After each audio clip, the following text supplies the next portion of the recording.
Welcome to update IAS. तो चलिए बात करते हैं सीईसी अपॉइंटमेंट बिल के बारे में। ये हमारे GS paper 2 polity and governance का पार्ट है। इसका कंटेक्स्ट समझते हैं। रिसेंटली हमारे union law minister Arjun Ram Meghwal ji ने एक बिल पेश किया, सीईसी अपॉइंटमेंट बिल, राज्यसभा में।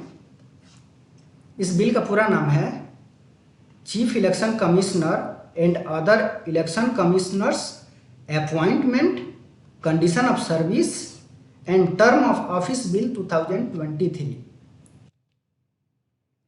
सबसे पहले जानते हैं इलेक्शन कमीशन के बारे में।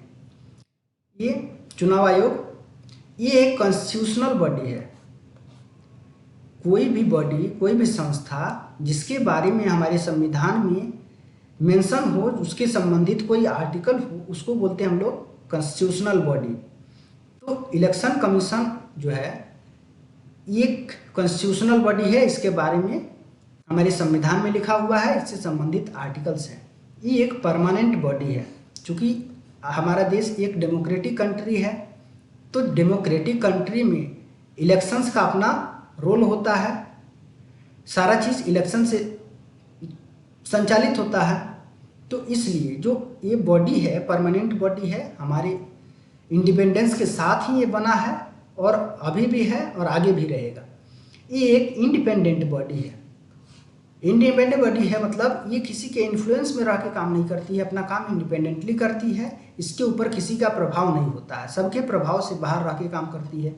इसका फंक्शन है, जो हमारे प्रेसिडेंट का इलेक्शन है, वाइस प्रेसिडेंट का इलेक्शन है, पार्लियामेंट की जो मेंबर्स का इलेक्शन है, एमपीज़ का, जो लोकसभा के एमपी हैं, राज्यसभा के एमपी हैं। लोकसभा के एमपी का जो इलेक्शन होता है हमारी पब्लिक करती है, और जो राज्यसभा के एमपी होते हैं उनका इनडायरेक्ट इलेक्शन होता है, डायरेक्ट इलेक्शन नहीं होता है।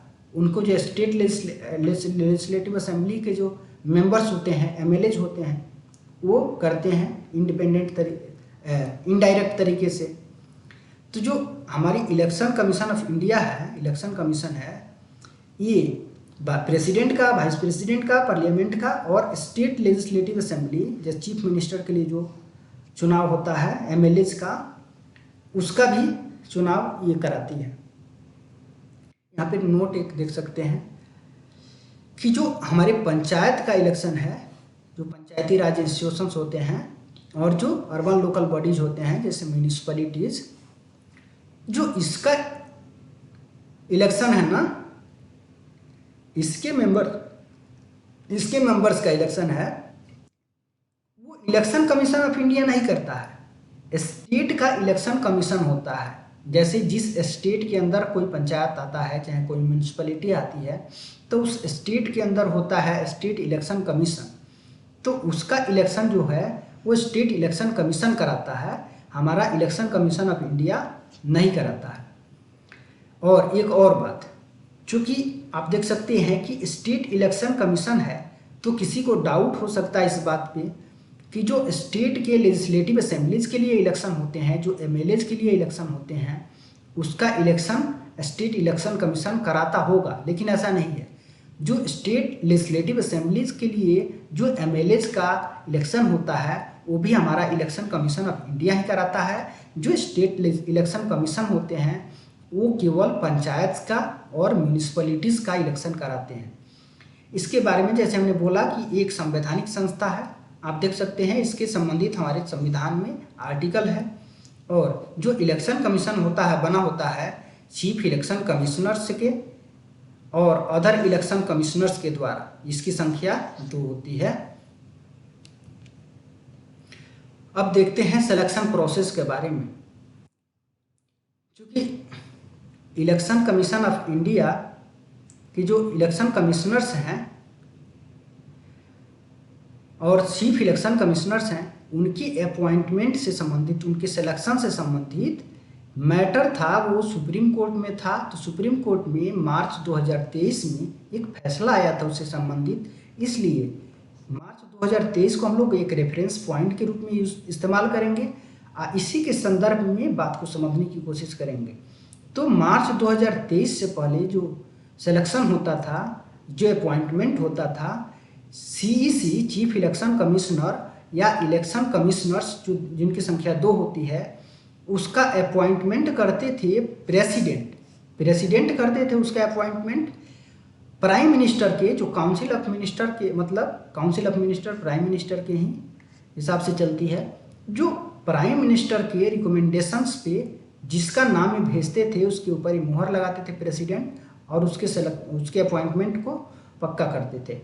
तो ये प्रोसेस था मार्च 2023 से पहले कि प्रेसिडेंट अपॉइंट कर रहे हैं प्राइम मिनिस्टर के सलाह पे, और प्राइम मिनिस्टर के ऐसे कैसे डिसीजन लेते थे, उनको असिस्ट करता था ministry of law and justice. Ministry of law and justice के पास में जितने एलिजिबल कैंडिडेट्स होते थे इस पद के लिए उनका डाटाबेस होता था, उसमें से वो शॉर्टलिस्ट करती थी कैंडिडेट्स को, और जो शॉर्टलिस्टेड कैंडिडेट्स हैं उसकी लिस्ट को भेजती थी प्राइम मिनिस्टर के पास। प्राइम मिनिस्टर उसमें से जो सही लगता था उसका नाम भेजते थे प्रेसिडेंट के पास में, और प्रेसिडेंट उस चीज़ को फाइनल करते थे। तो आप यहाँ पर देख सकते हैं कि जो प्रोसेस है, पूरा प्रोसेस है, जो प्राइम मिनिस्टर नाम भेज रहे हैं प्रेसिडेंट के पास में, प्रेसिडेंट उसको फाइनल कर रहे हैं। तो जो पूरा प्रोसेस है यहाँ पर रूलिंग पार्टी है, जो रूलिंग गवर्नमेंट है उसके द्वारा डोमिनेट किया गया है। अपोजिशन पार्टी के लिए यहाँ पे कोई जगह नहीं है, उसका कोई इन्वॉल्वमेंट नहीं है इस प्रोसेस में। तो इस कंडीशन में जो इलेक्शन कमीशन है हमारा, उसके ऊपर बायस्ड बिहेवियर का चार्ज लगा कि वो जो रूलिंग पार्टी के पक्ष में काम करता है उसको किसी तरह से उसको फेवर देता है, उसको फायदा पहुंचाता है। अगर जो रूलिंग पार्टी है उसके मेंबर कोई गलती करते हैं तो उसको पनिश नहीं करता है या बहुत लाइट पनिशमेंट देता है। जो अपोजिशन पार्टीज के लोग के जो मेंबर्स हैं उनसे कोई गलती होती है तो उनको हार्श पनिशमेंट देता है, उनके साथ में पक्षपाती व्यवहार करता है। तो इस वजह से मामला गया सुप्रीम कोर्ट में, जिसकी सुनवाई कर रही थी हमारा जो सुप्रीम कोर्ट की कॉन्स्टिट्यूशनल बेंच है जिसमें 5 जज की बेंच है। ये कॉन्स्टिट्यूशनल बेंच काम करती है संविधान के इंटरप्रिटेशन से, या कोई बहुत इंपॉर्टेंट मैटर ऑफ लॉ होता है तो उससे संबंधित जो सुनवाई होती है कॉन्स्टिट्यूशनल बेंच के द्वारा किया जाता है। चूँकि ये बहुत कॉम्प्लिकेटेड मैटर था और बहुत सिग्निफिकेंट मैटर था हमारे डेमोक्रेसी के लिए, इसलिए इस केस को जो हमारी सुप्रीम कोर्ट की है संवैधानिक बेंच है वो देख रही थी। तो जो ये बेंच है हमारी कोर्ट की सुप्रीम कोर्ट की संवैधानिक बेंच ने, इसने जो सरकार का डोमिनेंस था ना पूरे सिलेक्शन प्रोसेस में उसको समाप्त कर दिया। इसने एक सिलेक्शन पैनल बनाया जो आगे के जितने भी अपॉइंटमेंट होंगे चीफ इलेक्शन कमिश्नर या अदर इलेक्शन कमिश्नर्स का जो अपॉइंटमेंट होगा उसका अपॉइंटमेंट होगा एक सिलेक्शन पैनल के द्वारा। सिलेक्शन पैनल में उसको हेड बनाया प्राइम मिनिस्टर को, उसके अंदर रखा चीफ जस्टिस ऑफ इंडिया हमारे जो सुप्रीम कोर्ट के हैं मुख्य न्यायाधीश हैं उनको रखा, और लीडर ऑफ अपोजिशन और या leader of single largest opposition party को। जैसे ये लीडर ऑफ अपोजिशन का पद किसको मिलता है, जैसे हमारे जो ये लोकसभा के लिए है, ये जो लीडर ऑफ अपोजिशन है या leader of single largest opposition party है ये लोकसभा के हैं।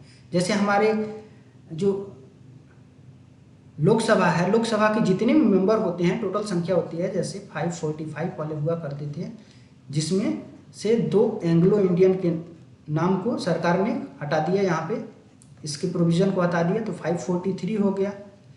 तो इसके लिए लीडर ऑफ अपोजिशन का पद के लिए ज़रूरी है कि आपको कम से कम 10% जो टोटल संख्या है, टोटल नंबर है उसका 10% आपके पास मेंबर होना चाहिए, एमपी होना चाहिए।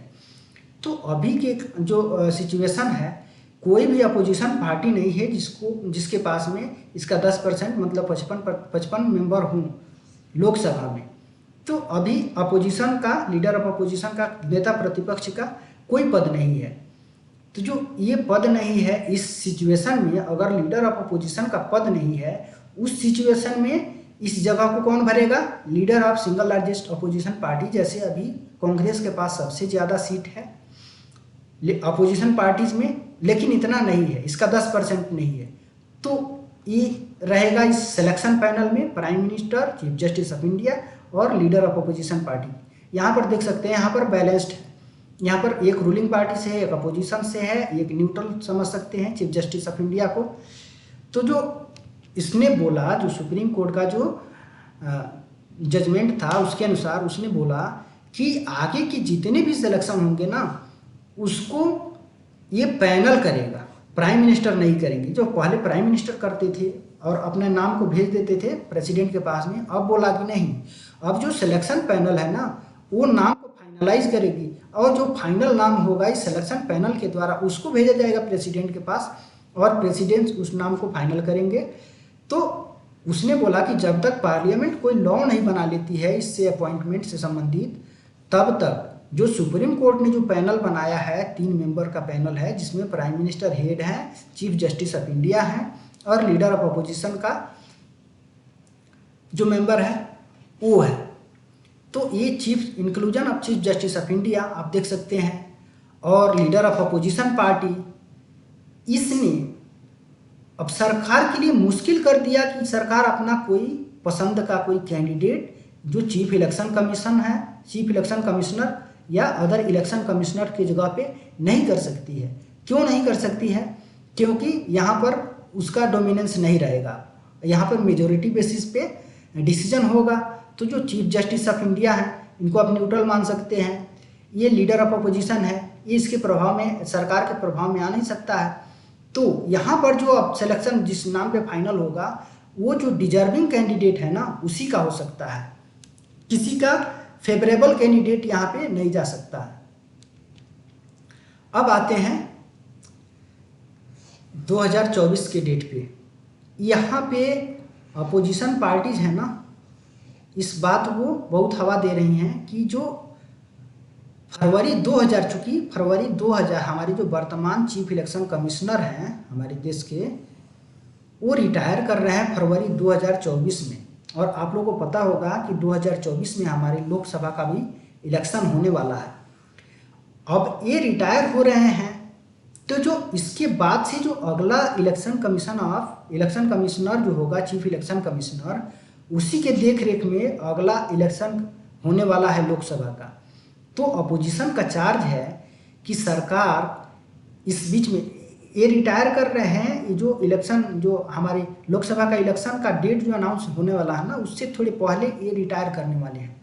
तो अपोजिशन बोल रहा है कि सरकार चाह रही है कि जो अगला जो चीफ इलेक्शन कमिश्नर हो वो जो सुप्रीम कोर्ट ने जो पैनल बनाया है उसके थ्रू ना हो करके जो सरकार जो बिल के द्वारा जो कानून बना के और जो इलेक्शन कमीशन जो चीफ इलेक्शन कमिश्नर का जो सिलेक्शन करे अपने हिसाब से करे। चूँकि अगला जो भी चीफ इलेक्शन कमिश्नर बनेगा ना 2024 का जो लोकसभा का इलेक्शन होगा उसी के देख रेख में होगा। तो अपोजिशन चार्ज लगा रहा है कि सरकार अपनी मर्जी के, अपने चॉइस के कैंडिडेट्स को फिर से अगले चीफ इलेक्शन कमिश्नर के जगह पर बैठाने के लिए ये बिल लाई है।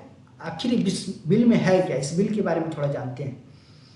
जो सबसे बड़ा इस बिल को लेकर कंट्रोवर्सी है या ऑब्जेक्शन है वो ये है, ये भी एक सिलेक्शन पैनल बना रहा है। जैसे सुप्रीम कोर्ट ने सिलेक्शन पैनल बनाया था ना जिसमें प्राइम मिनिस्टर को रखा था, चीफ जस्टिस ऑफ इंडिया को रखा था और लीडर ऑफ अपोजिशन को रखा था। तो यहाँ पे इस नए बिल के अनुसार जो चीफ जस्टिस ऑफ इंडिया है, CJI हमारे जो सुप्रीम कोर्ट के मुख्य न्यायाधीश हैं, उनको इससे बाहर का रास्ता दिखा दिया गया है और उसके जगह पे एक कैबिनेट मिनिस्टर को रखा गया है जिसको नॉमिनेट करेंगे प्राइम मिनिस्टर। यहाँ पर प्राइम मिनिस्टर इसके हेड हो गए। ये कैबिनेट मिनिस्टर है जिसको नॉमिनेट करेंगे प्राइम मिनिस्टर और एक लीडर ऑफ अपोजिशन या leader of single largest opposition party यहाँ पर है। तो देखिए पहले क्या था, पहले एक प्राइम मिनिस्टर होते थे, चीफ जस्टिस होते थे और लीडर ऑफ अपोजिशन। तो यहाँ पर बैलेंस्ड रहता था, रूलिंग पार्टी का भी यहाँ पर सी होता था, अपोजिशन का भी होता था और एक न्यूट्रल जो चीफ जस्टिस ऑफ इंडिया है ये एक न्यूट्रल कैंडिडेट हो जाते थे, मेंबर हो जाते थे यहाँ पे। लेकिन अब वो बात नहीं रही। अब यहाँ पर आप देख सकते हैं क्लियरली ये हमेशा इफेक्टिव मेजॉरिटी रहेगा सरकार के पास में, क्योंकि प्राइम मिनिस्टर जो कहेंगे उनके द्वारा नॉमिनेट किया हुआ जो कैबिनेट मिनिस्टर हैं वो भी वही बात कहेंगे। तो हमेशा किसी भी सिचुएशन में इनके पास में हमेशा मेजोरिटी, चूंकि ये डिसीजन होने वाला है मेजोरिटी बेसिस पे, तो यहाँ पर हमेशा इफेक्टिव मेजोरिटी रहेगी। ये यहाँ पर इस सिलेक्शन पैनल में इंक्लूड रहे न रहे कोई फर्क नहीं पड़ता है। ये हमेशा ना कहे, जो ये लोग जिस मेंबर को, जिस कैंडिडेट को ये ओके कर रहे हैं उस पर हमेशा ना कहे, 100% हर केस में ना कहे ना, तो भी कोई फर्क नहीं पड़ता है, क्योंकि इफेक्टिव मेजोरिटी हमेशा इनके पास रहेगी। अब सरकार जिसको चाहेगी उसको बना सकती है, जो चीफ इलेक्शन कमिश्नर है या अदर इलेक्शन कमिश्नर है। ये सबसे बड़ा इस पे चार्ज है कि यहाँ पर जो चीफ जस्टिस ऑफ इंडिया को यहाँ से इस सिलेक्शन पैनल से बाहर का रास्ता दिखाया गया है, और सरकार के ही, सरकार चूंकि ये भी सरकार के हिस्सा है, और ये भी सरकार चूंकि प्राइम मिनिस्टर के द्वारा ये भी नॉमिनेटेड है, कैबिनेट मिनिस्टर है, सरकार के मंत्री हैं, तो ये भी वही कहेंगे जो प्राइम मिनिस्टर कहेंगे। तो ये कुल मिला के वही बात हो गई जैसे पहले होता था, केवल ये सिलेक्शन पैनल केवल नाम के लिए रह गया है, क्योंकि इफेक्टिव मेजोरिटी हमेशा सरकार के पास हुई। अब इसके लिए एलिजिबिलिटी देखते हैं कि जिस कैंडिडेट को हम लोग चुनेंगे चीफ इलेक्शन कमिश्नर के जगह पे या इलेक्शन कमिश्नर की जगह पे, उसकी एलिजिबिलिटी क्या होगी। तो सबसे पहली बात कि वो सेक्रेटरी लेवल का जो पद है या तो वो धारण कर चुका हो या उस पद पे हो, मतलब सेक्रेटरी लेवल का अफसर या सर्विंग हो या पहले से सर्व कर चुका हो। तो ये जो अच्छा हाँ, चीफ सेक्रेटरी जो होते हैं स्टेट के जो चीफ सेक्रेटरी होते हैं ना, वो भी इसी लेवल के आते हैं, सेक्रेटरी लेवल की पोजीशन को वो भी होल्ड करते हैं। चीफ सेक्रेटरी जो स्टेट में होते हैं ना, स्टेट का सबसे बड़ा जो सबसे बड़ा IAS अफसर होता है, सबसे बड़ा जो ब्यूरोक्रेट्स होता है, वो चीफ सेक्रेटरी होता है। तो जो चीफ सेक्रेटरी है ना, वो भी इस सेक्रेटरी लेवल की पोजीशन को होल्ड करता है। तो जो सर्विंग चीफ सेक्रेटरीज हैं या जो चीफ सेक्रेटरी रह चुके हैं, वो भी इस चीज़ के लिए एलिजिबल है। और दूसरा चीज़, वो ईमानदार होना चाहिए, इंटीग्रिटी वगैरह होल्ड करना चाहिए, सत्यनिष्ठा वगैरह, और जो इलेक्शन से संबंधित जितने भी काम होते हैं ना, उससे फेमिलियर होना चाहिए, उससे परिचित होना चाहिए, उसमें उसको कुछ एक्सपर्टीज हासिल होना चाहिए, तो भी वो इस चीज़ के लिए, इस पद के लिए एलिजिबल होगा। अब जो नया बिल है, नए बिल ने बनाया है, एक सर्च कमेटी बनाया है, एक सिलेक्शन कमेटी बनाया है, सर्च कमेटी और एक सिलेक्शन कमेटी।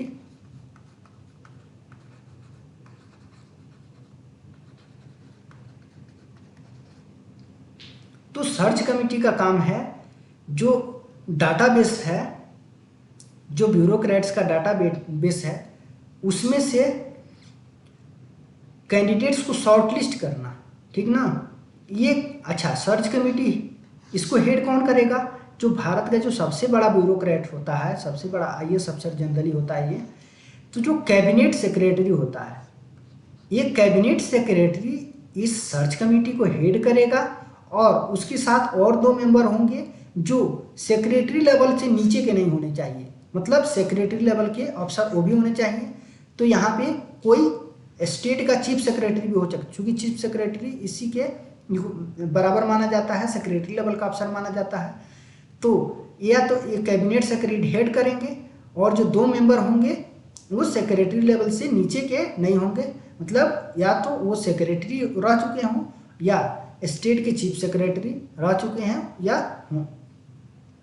तो जो सर्च कमेटी का काम है, सर्च कमेटी 5 कैंडिडेट्स का एक लिस्ट तैयार करेगी शॉर्ट लिस्ट करके, और इसको भेजेगी सिलेक्शन कमेटी को, सिलेक्शन कमेटी को भेजेगी। इसको हेड कर रहे हैं प्राइम मिनिस्टर, और एक कैबिनेट मिनिस्टर हैं और लीडर ऑफ ओपोजिशन है, उसको भेजेगी। और वो उस लिस्ट में से जो फाइनल जो सेलेक्ट कैंडिडेट होगा उसको सेलेक्ट करके उसके नाम को भेजेंगे प्रेसिडेंट के पास में, और प्रेसिडेंट उसको फाइनल करेंगे।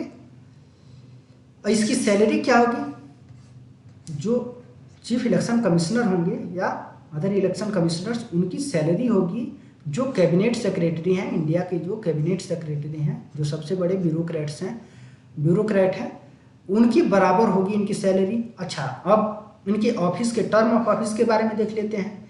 इनका कार्यकाल कितने समय का होगा। इनका कार्यकाल होगा 6 साल या 65 साल की उम्र, इसमें से जो भी पहले आए इसको समझते हैं। जैसे कोई कैंडिडेट है, अभी वो 56 ईयर का है, उसका सिलेक्शन हो गया यहाँ पे चीफ इलेक्शन कमिश्नर की जगह पे, तो वो यहाँ से आप देख सकते हैं जैसे 62 साल का हुआ तो उसका 6 साल पूरा हो गया, तो अब यहाँ पे रिटायर हो जाएगा वो, ठीक ना। काहे कि 6 साल उसका जो कार्यकाल है पहले आ गया, 65 साल वो का वेट नहीं करेगा कि 65 का होगा तभी रिटायर करेगा, ऐसे करिएगा तो उसका 9 साल का कार्यकाल हो जाएगा। अब देखिए एक कैंडिडेट है जो सेलेक्ट होता है, उसका यहाँ पे 61 का है, 61 अभी उसका एज है, ठीक ना। अब वो सेलेक्ट हो रहा है CEC के पोजीशन के लिए, तो वो वहाँ पर 6 साल नहीं देखेगा, ये 6 साल देखेगा तो उसका 67 हो जाएगा, तो वो ये वाला पहले आएगा, जो उसका एज 65 साल पूरा एज होगा, ये वाला पहले आ जाएगा। तो उसके अनुसार ये जैसे 4 साल का इसका कार्यकाल रह जाएगा, 6 साल उसको नहीं मिलेगा, काहे कि जैसे 65 हुआ ये वाला पहले आ गया, क्राइटेरिया पूरा हो गया, तो 65 का हुआ तो रिटायर कर जाएगा, 65 होते ही वो रिटायर कर जाएगा। तो ये है यहाँ पर इसका टर्म ऑफ ऑफिस कि या तो वो 6 साल रह सकता है, अगर 65 का उम्र नहीं पूरा कर रहा है, उससे पहले ही उसका 6 साल का पूरा हो जा रहा है तो रिटायर कर जाएगा, या अगर उसका एज है, एज पहले पूरा हो जा रहा है 65 का, 6 साल का कार्यकाल भी पूरा नहीं हुआ है तो भी वो रिटायर हो जाएगा।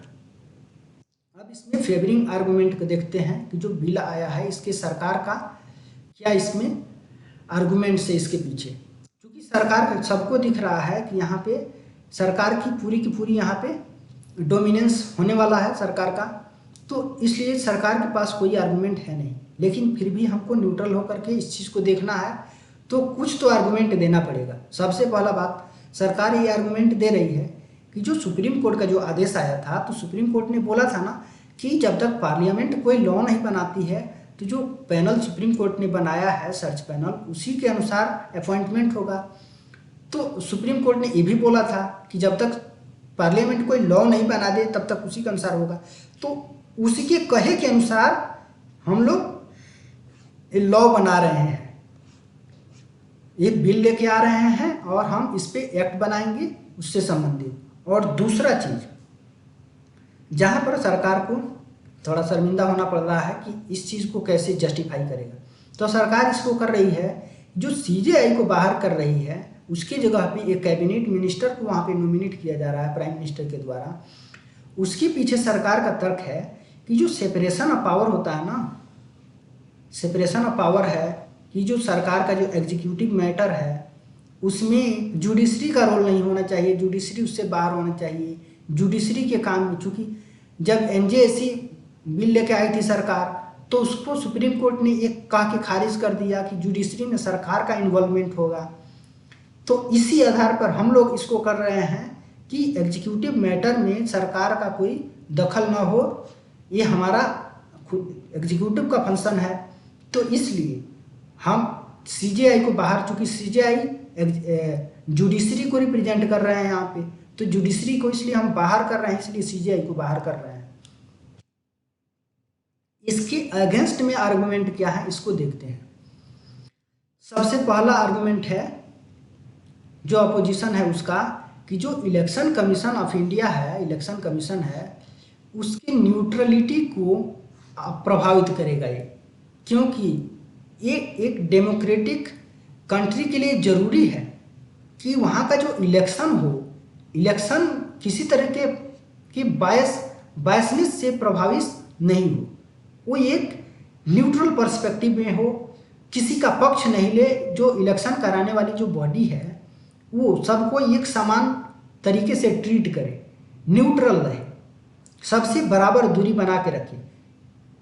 जैसा वो बिहेवियर उसका है अपोजिशन पार्टी के लिए वैसा रूलिंग पार्टी के लिए भी हो, ऐसा नहीं हो कि किसी को स्पेशल ट्रीटमेंट दो और किसी को हार्श ट्रीटमेंट दो। और दूसरा चीज़ है यहाँ पे, दूसरा आर्गुमेंट है कि जो फ्री एंड फेयर इलेक्शन कराने का काम है वो प्रभावित होगा। पारदर्शी तरीके से इलेक्शन नहीं होगा। हाँ, और किसी के इन्फ्लुएंस से फ्री नहीं रहेगा, सरकार का इन्फ्लुएंस होगा इसमें। इस चीज़ को देखते हैं। एक आता है प्रिंसिपल होता है principle of reciprocity. Principle of reciprocity होता है ना कि हम आपके साथ अच्छा कर रहे हैं तो आप भी हमारे साथ अच्छा करेंगे। तो यहाँ पर सरकार कर रही सिलेक्शन, अगर किसी कैंडिडेट को फेवर करके वो चीफ इलेक्शन कमिश्नर बना रही है तो उससे वो एक्सपेक्ट करती है कि वो भी सरकार के पक्ष में कुछ काम करेगा, ठीक ना। तो इस तरीके से हम कह सकते हैं जो फ्री एंड फेयर इलेक्शंस का जो बात है, फ्री एंड फेयर इलेक्शन यहाँ पे प्रभावित हो रहा है। और दूसरा है यहाँ पर आर्गुमेंट कि सुप्रीम कोर्ट ने जो आदेश दिया था, जो पैनल बनाया था सिलेक्शन पैनल, उसको सरकार ने डाइल्यूट कर दिया। सुप्रीम कोर्ट के आदेश को डाइल्यूट कर दिया, उससे सीजेआई को बाहर करके अब फिर से जैसे पहले होता था, जैसे पूरा सरकार का पूरा डोमिनेंस होता था, उसमें पूरा 100% डोमिनेंस रहता था, अब फिर से वैसा ही हो जाएगा। तो आरोप ये लग रहा है कि सुप्रीम कोर्ट के आदेश को इसने डाइल्यूट किया है जो नया बिल जो पेश हुआ है। और अगला जो आर्गुमेंट है कि जो कॉन्स्टिट्यूशनल जो इंडिपेंडेंस होता है, चूँकि हम लोगों ने देखा है कि जो इलेक्शन कमीशन ऑफ इंडिया है, इलेक्शन कमीशन है, वो एक इंडिपेंडेंट बॉडी है। इंडिपेंडेंट बॉडी है मतलब ये किसी के इन्फ्लुएंस में काम नहीं करता है, किसी के प्रभाव में रह के काम नहीं करता है, ये अपना डिसीजन इंडिपेंडेंटली लेता है। लेकिन इसको हेड करने वाले हैं, अगर वो सरकार के पसंदीदा कैंडिडेट हैं, सरकार के पसंद के हैं, तो वो सरकार को अगर थोड़ा सा भी फेवर करते हैं ना, सरकार के इन्फ्लुएंस में थोड़ा भी आते हैं, तो उसका इंडिपेंडेंस है वो प्रभावित होता है। इस बॉडी का जो इलेक्शन कमीशन है, उस बॉडी का जो चुनाव आयोग है, उस बॉडी का जो इंडिपेंडेंस है, जो हमारी कॉन्स्टिट्यूशन में लिखा हुआ है कि जो हमारी जो इलेक्शन चुनाव आयोग होगा वो पूरी तरीके से इंडिपेंडेंट रह के काम करेगा, किसी के प्रभाव में काम नहीं करेगा। लेकिन इसको हेड करने वाले अगर लोग हैं, वो अगर सरकार के पक्ष के लोग हैं, सरकार के पसंदीदा जो लोग हैं, तो इंडिपेंडेंस प्रभावित होगी। और अगला जो आरोप है वो बोला जा रहा है कि जैसे सीबीआई है, ईडी है, जिसके ऊपर चार्ज लगता है कि सरकार के हाथों की पपेट बन गया है, कठपुतली बन गया है, वहीं हाल अब इलेक्शन कमीशन ऑफ इंडिया का भी होने वाला है। इलेक्शन कमीशन इसके हाथ की, सरकार के हाथ की कठपुतली बन जाएगी। और जो सबसे बड़ा आरोप है कि वो बोला जा रहा है कि हमारी डेमोक्रेसी के ऊपर, हमारे डेमोक्रेसी के ऊपर ये सबसे बड़ा अटैक है। कैसे है? क्योंकि किसी भी डेमोक्रेसी के लिए इलेक्शन सबसे बड़ा जो काम होता है, उसके लिए सबसे बड़ा काम है इलेक्शन। तो इलेक्शन अगर फ्री एंड फेयर तरीके से नहीं हो, न्यूट्रल पर्सपेक्टिव में रह के नहीं हो, तो एक तरीके से वो डेमोक्रेसी पे अटैक है। तो ये रहा सारा आर्गुमेंट अपोजिशन का और सरकार का पक्ष और विपक्ष का पक्ष। तो कुल मिला के यही बात है कि जो सीजेआई को बाहर किया गया है सिलेक्शन पैनल से, उसका बहुत बड़ा इम्प्लीकेशन होने वाला है। जो इलेक्शन कमीशन ऑफ इंडिया है, इसकी जो फंक्शनिंग होगी ये प्रभावित होगी उससे। तो बस कुल मिला के यही बात है। यहाँ तक बने रहने के लिए धन्यवाद। कोई सजेशन हो या कोई करेक्शन हो तो आप लोग उस चीज़ को रिकमेंड कर सकते हैं।